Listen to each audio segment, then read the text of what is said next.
नमस्कार, बहुत बहुत स्वागत है आप सभी का। आप देख रहे हैं लोकतंत्र और मैं हूं प्रीति। हम लेकर आए हैं जम्मू कश्मीर और झारखंड विधानसभा चुनाव की खास कवरेज। लोकतंत्र में झारखंड में वोटिंग शुरू हो चुकी है। तीसरे दौर के लिए आज मतदान हो रहा है और जम्मू कश्मीर में 8 बजे से वोटिंग होगी। 8 बजे पहला वोट डाला जाएगा। कड़ाके की ठंड में लोग सुबह से ही मतदान केंद्रों के बाहर लाइन लगाए हुए खड़े हैं। शांतिपूर्ण और निष्पक्ष मतदान के लिए चुनाव आयोग ने खास तैयारियां भी की हैं। चौथे दौर के लिए प्रचार अभियान शुरू हो गया है। दूसरी तरफ जम्मू कश्मीर में प्रधानमंत्री नरेंद्र मोदी ने कल 2 जनसभाओं को भी संबोधित किया। ये सभी खबरें हम आपको विस्तार से दिखाएंगे, लेकिन शुरुआत कर लेते हैं सुर्खियों के साथ। झारखंड की 17 सीटों पर मतदान शुरू। जम्मू कश्मीर में 8 बजे से 16 सीटों पर डाले जाएंगे वोट। चुनाव आयोग की तैयारियां पूरी। किसी भी गड़बड़ी से निपटने के लिए सुरक्षा बल मुस्तैद। दूसरे राज्यों और अंतर्राष्ट्रीय सीमा पर कड़ी चौकसी।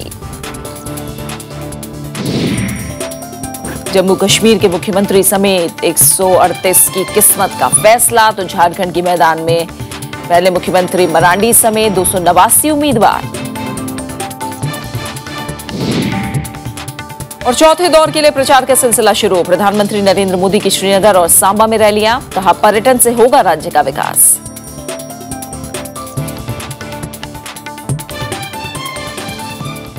और सबसे पहले बात झारखंड विधानसभा चुनाव की।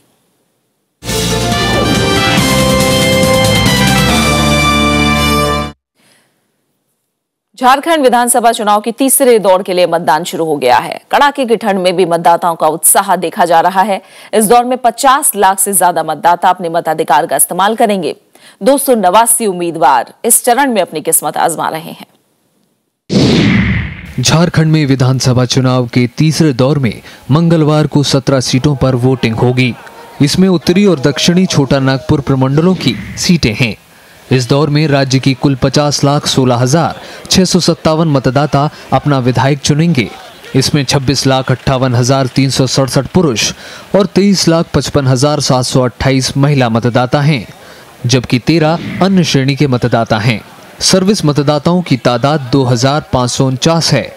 इस चरण में 18 से 19 साल के कुल 2,71,365 वोटर भी अपने मताधिकार का इस्तेमाल करेंगे। राज्य में तीसरे दौर में कुल 289 उम्मीदवार हैं, जिसमें 26 महिला उम्मीदवार हैं। राज्य की हटिया सीट पर सबसे ज्यादा 29 उम्मीदवार किस्मत आजमा रहे हैं, जबकि सिली सीट पर सबसे कम 11 उम्मीदवार मैदान में हैं। राज्य में इस दौर में कुल 5,865 मतदान केंद्र बनाए गए हैं। इसमें से 472 आदर्श मतदान केंद्र हैं। शांतिपूर्ण मतदान के लिए चुनाव आयोग ने करीब 27,410 कर्मचारियों को तैनात किया है। मतदान प्रक्रिया पर आयोग के 836 पर्यवेक्षक निगरानी रखेंगे। Bureau report, Rajya Sabha TV. Jharkhand में तीसरे दौर के शांतिपूर्ण मतदान के लिए प्रशासन ने सभी तैयारियां पूरी की हैं। नक्सल पीड़ित इलाकों और संवेदनशील मतदान केंद्रों पर सुरक्षा के चाक चौबंद इंतजाम किए गए हैं। इस दौर में राज्य की 17 विधानसभा सीटों पर वोटिंग हो रही है। झारखंड में मंगलवार को होने वाले मतदान के लिए चुनाव आयोग ने व्यापक इंतजाम किए हैं। जिला मुख्यालयों से सभी मतदान केंद्रों पर पोलिंग पार्टियां रवाना हो चुकी हैं। शांतिपूर्ण मतदान के लिए सभी मतदान केंद्रों पर सुरक्षा के खास प्रबंध किए गए हैं। सूबे में नक्सल पीड़ित विधानसभा सीट धनवार में 387 बूथों में से 79 बूथ सामान्य श्रेणी के हैं, जबकि बाकी मतदान केंद्रों को संवेदनशील और अति संवेदनशील श्रेणी में रखा गया है। इस अवसर पर विधि व्यवस्था बनाए रखने के लिए कारगर कदम उठाए गए हैं और सारी व्यवस्था की गई है। पैरामिलिट्री फोर्स का अधिक से अधिक डिप्लॉयमेंट किया गया है। लोगों से आग्रह है कि वे निर्भीक होकर अपना मतदान करें। झारखंड में तीसरे दौर के मतदान के लिए 5,865 मतदान केंद्र बनाए गए हैं। इनमें 31 सहायक मतदान केंद्र हैं। इस चरण में 472 मॉडल पोलिंग बूथ बनाए गए हैं। सुरक्षा का बिंदु पे हम हर तरह का हम लोग अपना स्तर व्यवस्था की गई है। हर बूथ में पर्याप्त फोर्स भी रहेगा और जगह जगह हम लोगों का पेट्रोलिंग पार्टी भी रहेगा। किसी भी हम लोग स्थिति को निपटाने के लिए तैयार है। झारखंड में पहले 2 दौर के मतदान में लोगों ने भारी मतदान किया। चुनाव आयोग को उम्मीद है कि मतदान की ये रफ्तार तीसरे दौर में भी जारी रहेगी। सुरक्षा की बात करें तो इस दौर में अर्धसैनिक बलों की 260 कंपनियां तैनात की गई हैं। मतदान के दौरान 6 हेलीकॉप्टर आसमान से निगरानी रखेंगे। संवेदनशील बूथों पर विशेष इंतजाम किए गए हैं। वहीं लैंडमाइंस का पता लगाने के लिए खास टीमें भेजी गई हैं। जिन सीटों पर मतदान होगा उन जिलों की सीमाओं पर चौकसी बढ़ा दी गई है।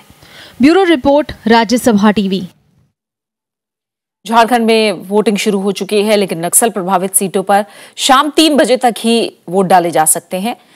इनमें कोडरमा विधानसभा सीट भी शामिल है। प्रशासन ने मतदान की तैयारियां पूरी कर ली हैं। कोडरमा में सोमवार सुबह से ही सभी मतदान कर्मियों को ईवीएम और पूरी सुरक्षा के साथ बूथों के लिए रवाना किया गया। कोडरमा विधानसभा के लिए कुल 319 मतदान केंद्र बनाए गए हैं, जहां तकरीबन 3 लाख मतदाता अपने मताधिकार का इस्तेमाल कर रहे हैं।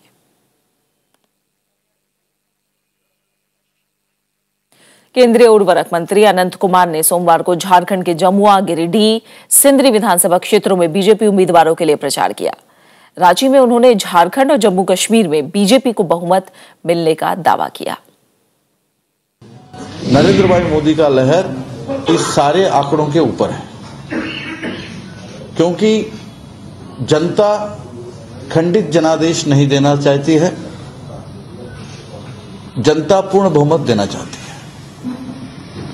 हमें लगता है जैसे हमको झारखंड में प्रतिशत मिल रहा है जनता की, झारखंड में भारतीय जनता पार्टी के पूर्ण बहुमत वाली सरकार आने वाली है।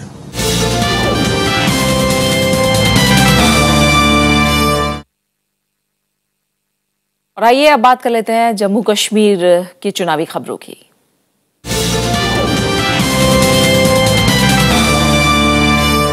जम्मू कश्मीर की 16 विधानसभा सीटों पर मतदान अब से कुछ ही देर में शुरू हो जाएगा। राज्य में वोटिंग सुबह 8 बजे से शाम 4 बजे तक होगी।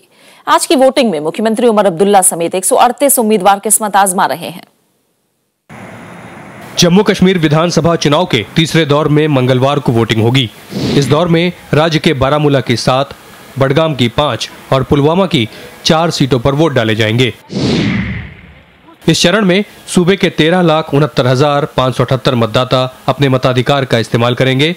इनमें 7,17,839 पुरुष, 6,51,245 महिला और 18 अन्य श्रेणी के मतदाता हैं और 476 कर्मचारी वोटर हैं।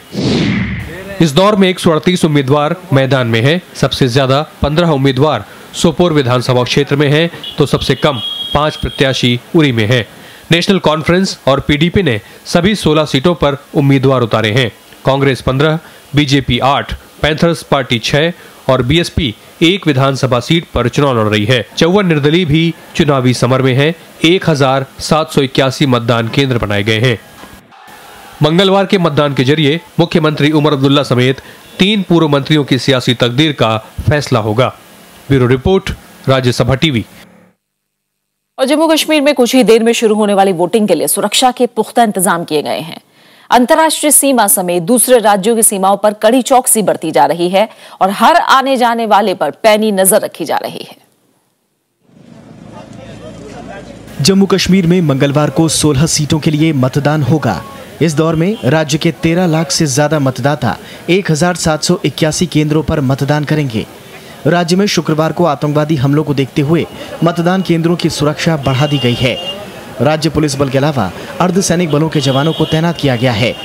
विधानसभा क्षेत्रों में आने जाने वाली हर गाड़ियों की तलाशी ली जा रही है।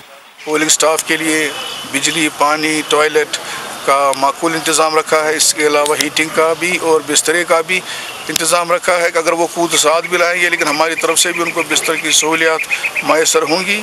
उस सिलसिले में तैयारियां हमारी मुकम्मल हैं। कल 9 तारीख को वोट डालने के लिए ये इंतज़ाम जो है हमने मुकम्मल तौर पे। सभी बूथों पर मतदान कर्मी और सुरक्षा बल के जवान पहुँच चुके हैं। मतदान कर्मियों की सुरक्षा के लिए भी खास इंतजाम किए गए हैं। जम्मू कश्मीर में विधानसभा चुनाव के पहले और दूसरे दौर में 25 नवंबर और 2 दिसंबर को ऐतिहासिक 71% से ज्यादा मतदान हुआ था। Bureau report, Rajya Sabha TV. चौथे दौर के लिए चुनाव प्रचार की सरगर्मियां बढ़ गई हैं। प्रधानमंत्री नरेंद्र मोदी ने श्रीनगर और सांबा में कल रैलियों को संबोधित किया। इस मौके पर प्रधानमंत्री ने जम्मू कश्मीर के विकास के मुद्दे पर जोर दिया। उन्होंने कहा कि पर्यटन को बढ़ावा देने से ही सूबे का विकास होगा। प्रधानमंत्री नरेंद्र मोदी सोमवार को जम्मू कश्मीर में चुनाव के सिलसिले में थे। उन्होंने सांबा और श्रीनगर में 2 रैलियों को संबोधित किया। सांबा की रैली में उन्होंने युवाओं के रोजगार के मुद्दे पर जोर दिया। श्रीनगर की रैली में प्रधानमंत्री ने जम्मू कश्मीर के समग्र विकास का मुद्दा उठाया। उन्होंने कहा कि राज्य में तरक्की करने की अपार संभावनाएं हैं।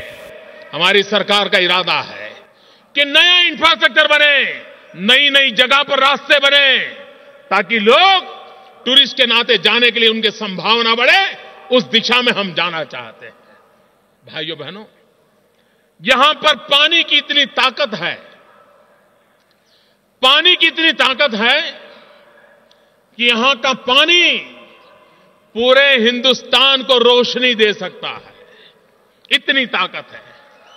यहां से पानी से बिजली पैदा हो सकती है। प्रधानमंत्री नरेंद्र मोदी श्रीनगर के बादामी बाग में 15वीं कोर के मुख्यालय भी गए, जहां उन्होंने हाल ही में आतंकी हमले में शहीद हुए जवानों को श्रद्धांजलि दी। Bureau report, Rajya Sabha TV. और इसी के साथ फिलहाल लोकतंत्र में इतना ही। एक छोटा सा ब्रेक लेंगे और ब्रेक के बाद आप देख सकते हैं वर्डिक्ट। नमस्कार।